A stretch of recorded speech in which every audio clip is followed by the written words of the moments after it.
Yeah, data mines for Marvel Snap cards set to be releasing for the February season, as well as updates to some of the cards set to release in January. Let's go ahead and dive on into the details, shall we, gamers? Sam Wilson's Captain America 2-3 that has a game start effect. Add Captain Shield to a random location, and then has the ongoing you can move Cap's Shield. Cap's Shield is a 1-1 with the ongoing this can't be destroyed. Give your Cap +2 power when this moves to Cap's location.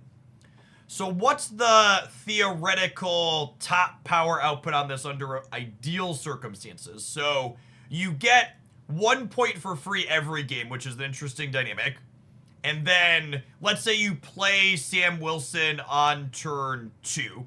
So his ongoing would need to pull the shield to him on 3. And then he could push away on 4, 2 on 5, away on 6. So he would get it to him on 3 and 5, which would mean he's 8 power for 2 energy when you play him on curve. And then the other question is, does Cap Shield work with regular Captain America as well? Because in theory, there's a world where you go Captain America Sam Wilson on 2, and then you go regular Captain America on 3, and based on what we've seen from Doom 2099 confirmed to be working with Dr. Doom in the December season, that seems like it might be really likely, right?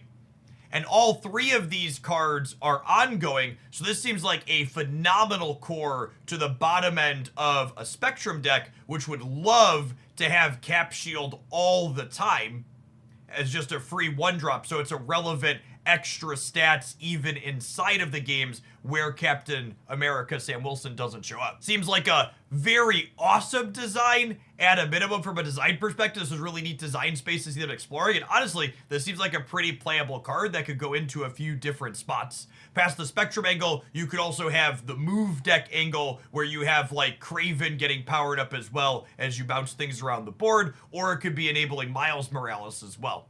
Joaquin Torres is a 3-3 set to release to Series 5 on February 4th via Spotlight Cash. It is an ongoing with the on reveals of your 1-cost cards here happen twice. So this is a higher power, lower energy cost Wong that only works with 1 energy card. So Iceman, Korg, Silver Sable, all potentially very good with this card. Noteworthy that this Falcon works with regular Falcon nicely as well, because like in an ideal world, you would play out 3 1-drops to this path and then Falcon them back. Yeah, Hood works well here also. Torres is a little awkward with Beast and Toxin specifically as far as bounce cards go, because you would be bouncing Torres back to your hand with them as well, meaning you could only get 2 doubles up before you play them all out, but that might be fine still. This is a card that really feels like it's going to push which cards are decent in which slots in the bounce deck. It's a deck that already has like a lot of payoffs and a lot of different ones that you're working around, and I'll be interested to see if something like this has the ability to push out other more common bounce cards like Collector or Bishop that are generally played in that 3 energy payoff slot. Set to release on February 11th, Thaddeus Thunderbolt Ross is a 2-2 who says, when your opponent ends a turn with unspent energy, draw a card with 10 or more power. Wow. That is a powerful effect. Marvel Snap's a game where your cards have... Your cards that draw cards are at a premium because you see so many cards over the course of a game already. So even thinning out 1 extra cost is a big deal. I'm glad Alioth got nerfed recently, so we're not drawing that, but this could make your decks way more consistent at drawing their bombs. This card also has synergy with an effect like Luna Snow that's going to give your opponent more energy and make it more likely that they're going to have unspent energy over the course of the game. So Thaddeus into Luna Snow is a really solid 2-3 curve.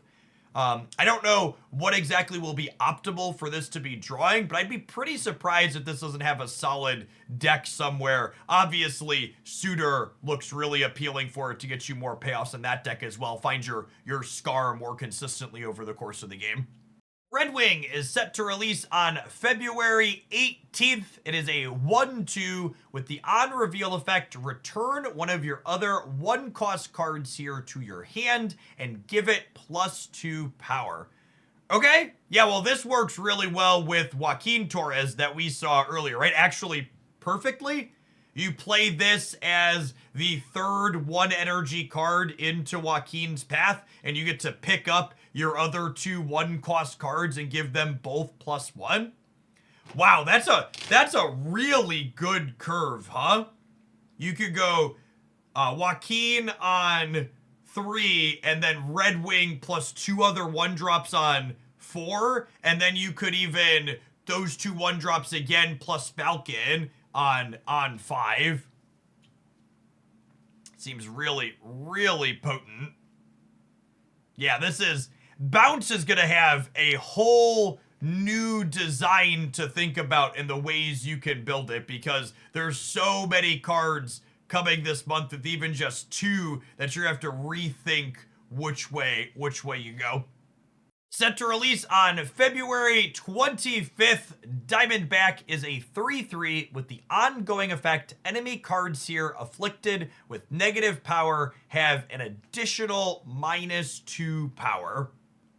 At a glance, this doesn't strike me as a card that's going to be particularly powerful with this stat line. The kind of base rate for a good 3-energy card that's just giving you stats is like 7 to 9.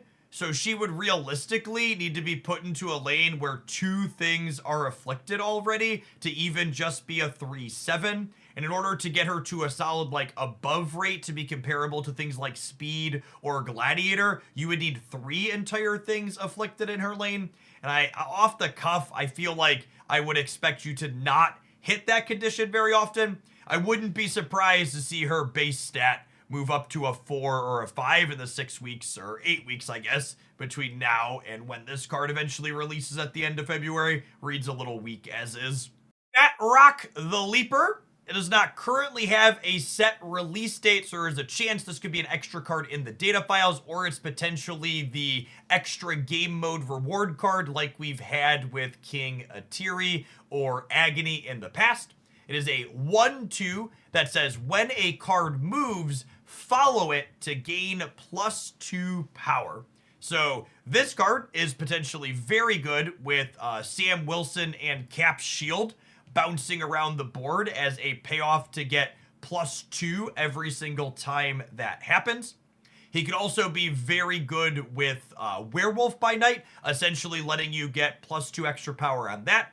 It is worth noting, I would assume this card does have to successfully follow the card in order to get the power, so Werewolf will be a little bit clunky trying to maneuver having 2 extra spaces in each lane that you want to jump into.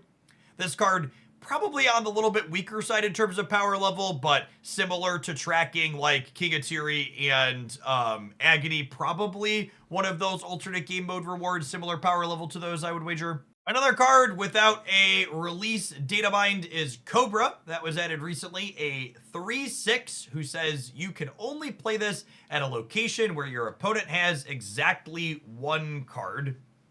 This seems like a pretty significant drawback, and one where you're only getting 1 more power above the base rate that we see on a lot of other characters that have a 3/5 stat line. As stated, I wouldn't expect this card to be very good, and I would wager it probably ends up being a 3/7 or maybe even a 3/8 before it releases if they want it to be playable with this pretty hefty drawback.